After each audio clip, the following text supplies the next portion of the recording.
Hello and welcome. My name is Ashwin Kumar. I go by Mr. Ashwin, and I'm so glad that you're able to make this video. I know that everyone wasn't able to make back to school night, and that's okay. I wanted to still make sure that you knew about who I am, about how I run the classroom, how I teach, and how I grade.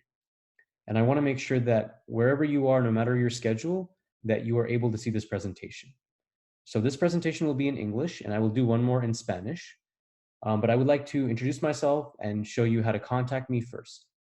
So my name is Ashwin Kumar. I go by Mr. Ashwin, and you can always email me at ashwin.kumar@fmsd.org or text me at 510-386-0455. Texting is usually the fastest, and if you prefer a language other than English, like if you would like to speak to me in Spanish or Vietnamese, if you text me or if you email me, it's much easier for me to translate my response to you back, and email or text you quickly. I am a Spanish language learner, which means I do not speak Spanish. I am learning Spanish. But if you'd like to talk to me in Spanish, you are always welcome. It helps me learn and also helps me because I can translate and I can text you or email you back. So a little bit about me. I really enjoy teaching in the East Side. The East Side San Jose is the only reason that I teach. And so I teach most of the day.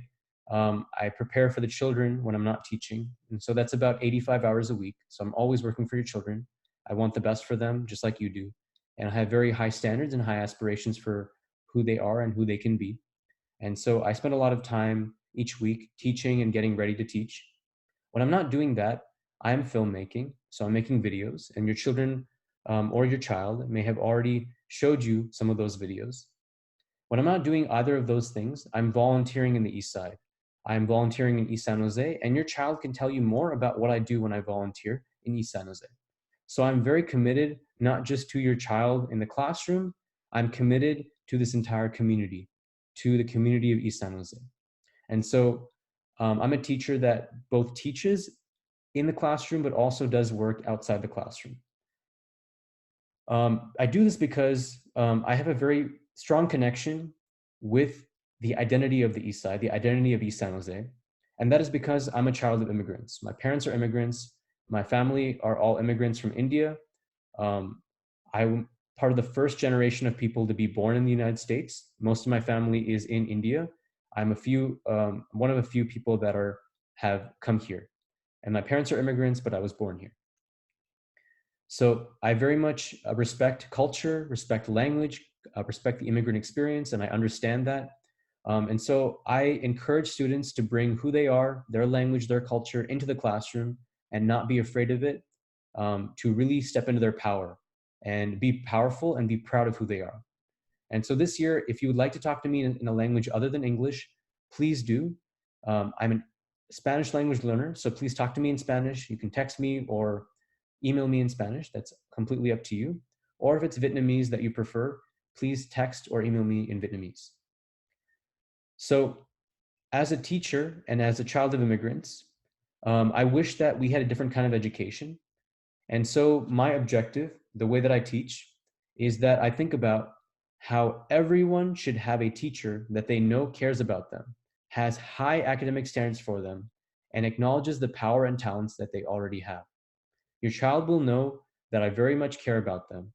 I have very high aspirations and standards for them, and that I very much respect the culture, the language, the power, the talents that they already bring.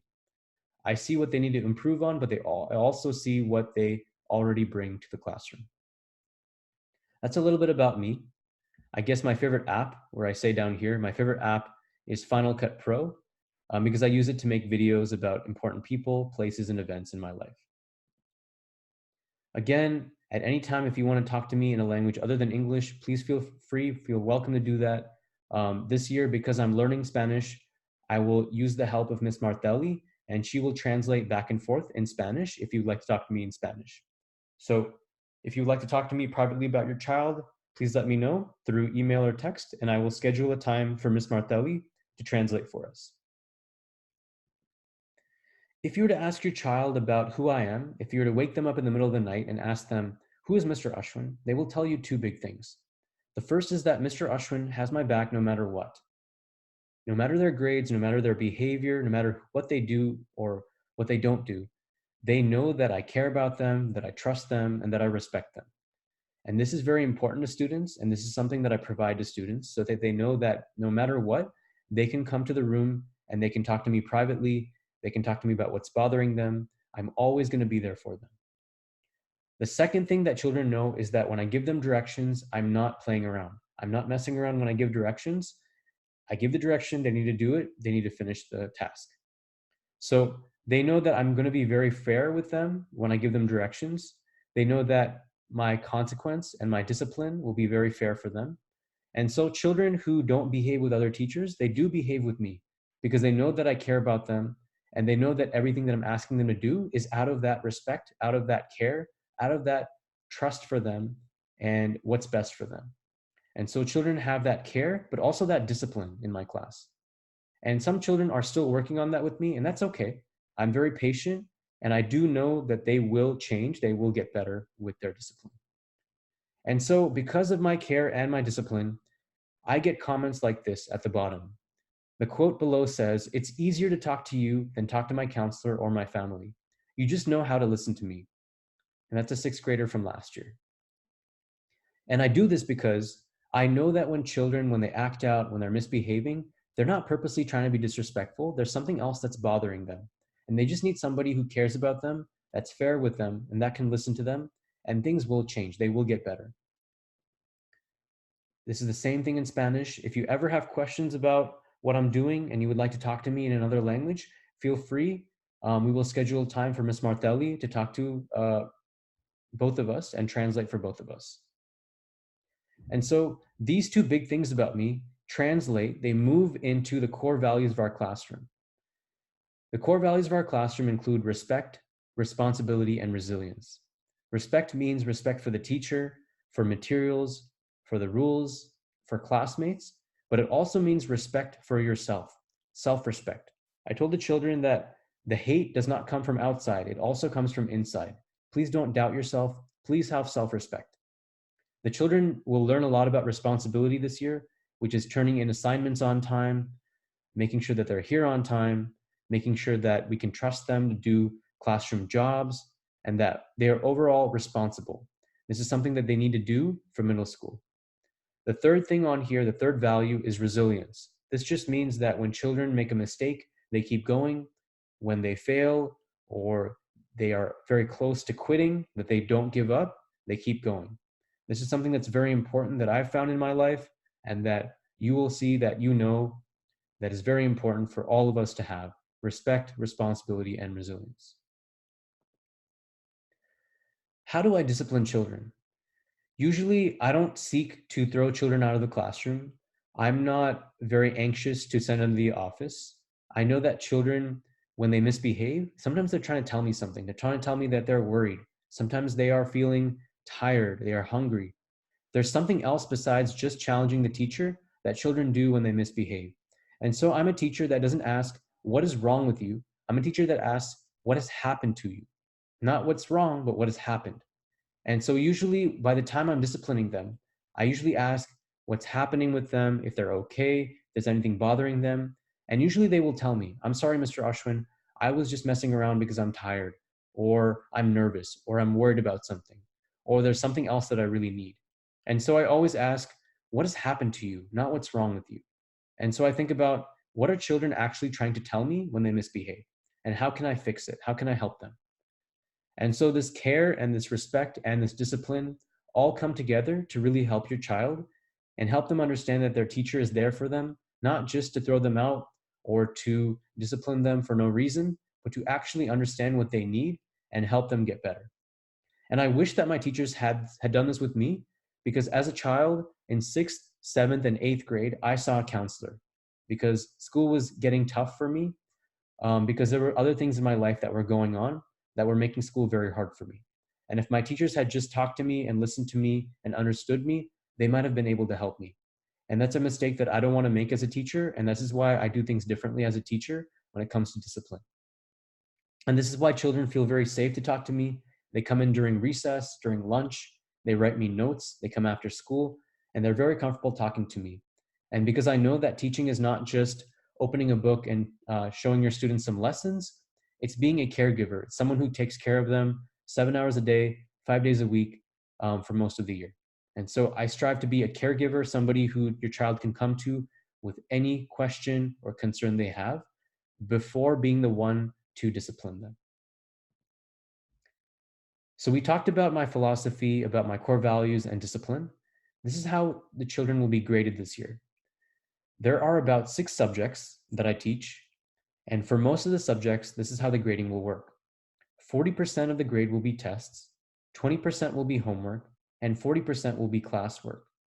On a test, if a child does not get the answer correct, they will not get points for it.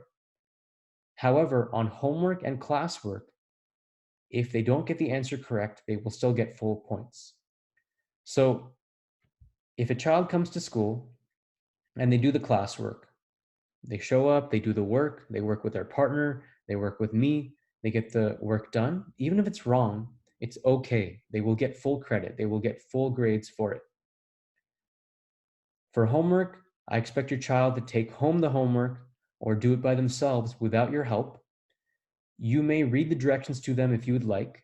You may check for neatness and check that the homework is complete, but make sure that you don't help them. For homework, I want to see what they can do all by themselves. If they get all the problems wrong, it's okay. I will still give them full credit. So homework and classwork, these 2 pieces of the grading puzzle are full credit. As long as the child does it and turns it into me on time, they will get full credit. For a test, the child needs to do this by themselves. If they do not get the problem correct, they will not get credit. Tests are where I see what the child can do by themselves and see how I need to help them improve, how I can support them. If they don't know something, if they don't do well in the test, I want to use that information to support them, to help them. And so this is a grading policy that I hope is very fair and very mindful that not everyone is able to go home and have someone do all their homework for them or help them with their homework. And so I wanted to be fair to everyone. And so homework and classwork, if you do all of it on time, you get full credit. Tests, if you get the answer correct, you get points. If you don't get the answer correct, you will not get points. Children were asking me about my late homework policy. If homework comes in late, it is okay. You will still get full credit. However, if your child is always late, then I will need to talk to them about being on time. And if the child is always late and really abusing the homework policy and turning everything in late, then they may get points off. But for now, for homework, if your child forgets it and needs to turn it in the next day, they will still get full points. So the next thing I want to talk about is supplies. I sent a supply list home with your children earlier in the year, about a few weeks ago, and I asked them what they had at home, what they already had bought. I did not ask them to buy anything new, I just asked them what they had. And the children told me what they had. This is because I want to make sure that I don't have them buy extra supplies that they don't need. And I want to see if they don't have something, I can go find it. I can go see if it's and have it donated. I can find it from my house. I can see if the school can provide it, because I want to make sure that I'm saving you money and that I'm saving you time. And so the children, they were very responsible. They saw exactly what they had and they gave me exactly what they had. And so now I know what things to ask you to buy and what things I don't want you to buy. Right now, what I'm asking you to buy is to make sure that you have regular pencils, not mechanical pencils, but regular pencils at home. They should be sharpened. So if there's a way that you need to sharpen them, please make sure that these regular pencils are at home and they are sharpened. The next thing I'm asking for is binder paper. This is so that if your child does an assignment in school and they have to finish it for homework, if they run out of paper, they have extra paper at home to staple to their homework. And so you should have regular pencils, not mechanical pencils, binder paper, and a stapler. Sometimes your child may do projects, and for projects, we might need color pencils. I have extra color pencils, but if you would like to have a set at home for your child, and so your child would not have to keep borrowing color pencils from me all the time, if you would like to purchase color pencils, that is up to you. So these are all suggested items. Please try your best to get sharpened pencils, binder paper, a stapler, and colored pencils. If this is a lot and this is something that you would like my assistance with, I will see what I have extra that I can provide. But this is something that's very helpful to have at home. So that stays at home, that does not come to school. Those are all home supplies. For school, I had some questions that children were asking me. And the first one was about water bottles. Children were asking about, Mr. Ashwin, can we bring water bottles? Can we use water bottles? And I said, yes, you can, as long as they are reusable. The single-use ones are the ones that are plastic. They only last for a day, and the children end up poking holes in the water bottles, or the water bottle gets crumpled. So I prefer, if a child wants to bring water bottles to school, that they have a reusable water bottle. Again, it's only if they want to. The second thing that children asked about was deodorant. Mr. Ashwin, can we wear deodorant? And I said, yes, if you would like to, if your family allows you to, you can. And so if necessary, if they would like, have them bring deodorant. Please do not bring the spray kind that children spray on themselves. Please have them bring the roller deodorant. So water bottles and deodorant are the things that they will need for school if they would like. This is for homework. This stays at home. And this stays at school if they want to.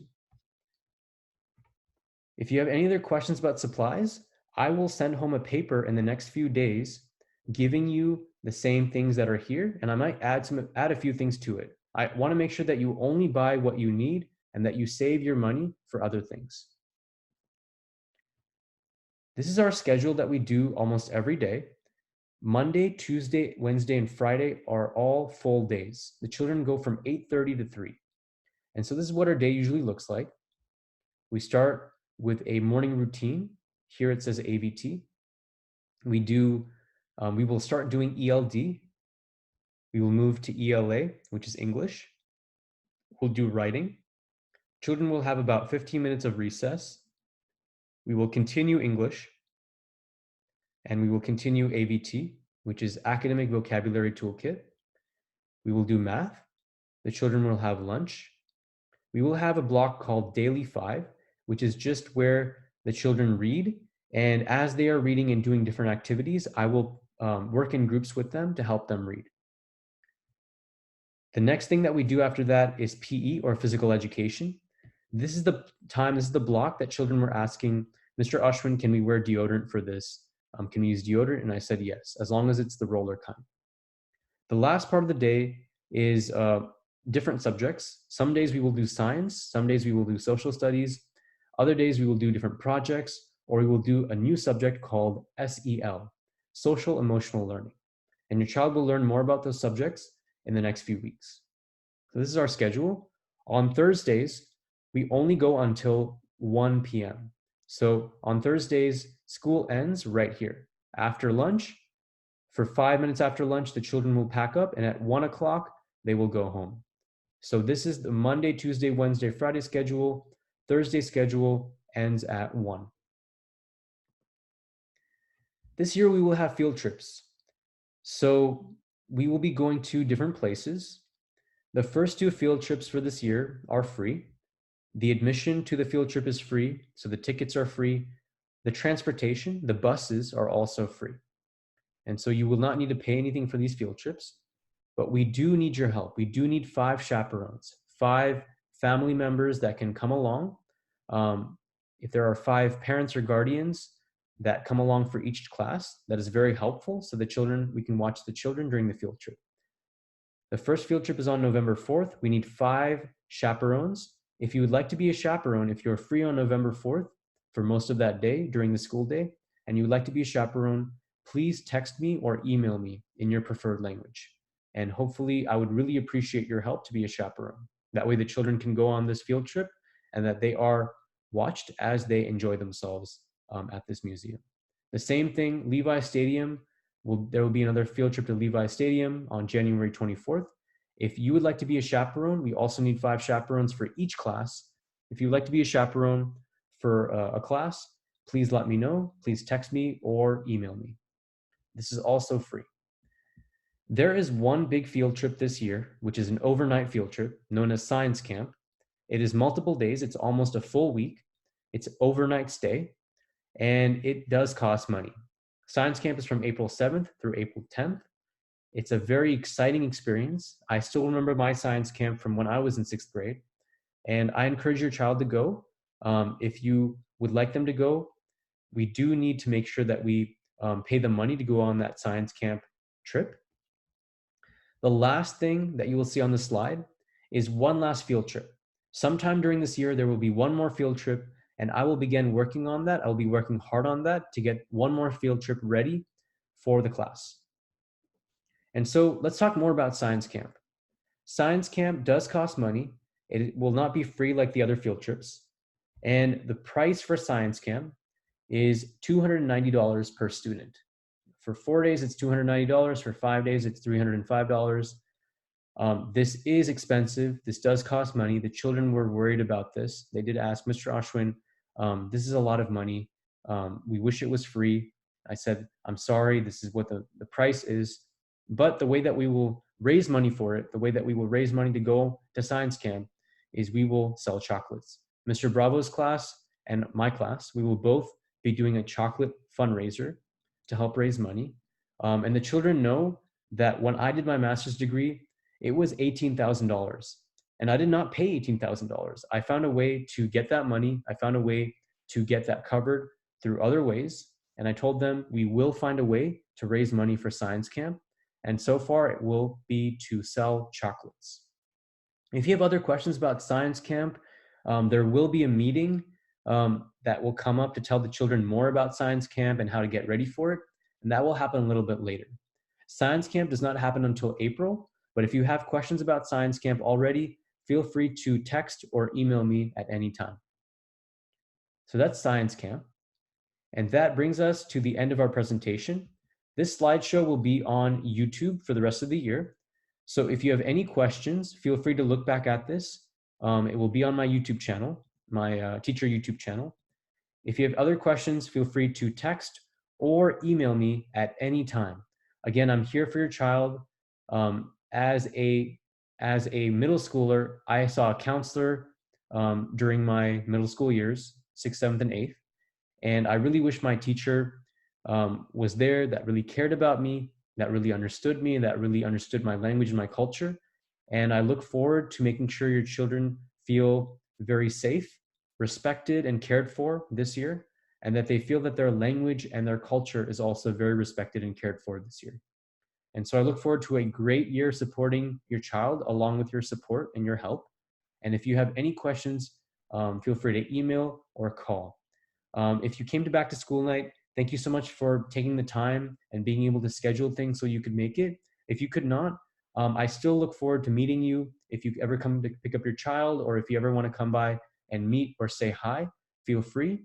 If you have a language that you would like to use that's other than English, please let me know via text or email, and we will schedule a time for Ms. Martelli to translate for us. Again, I look forward to a wonderful year. Feel free to text or email me at any time. Have a wonderful day.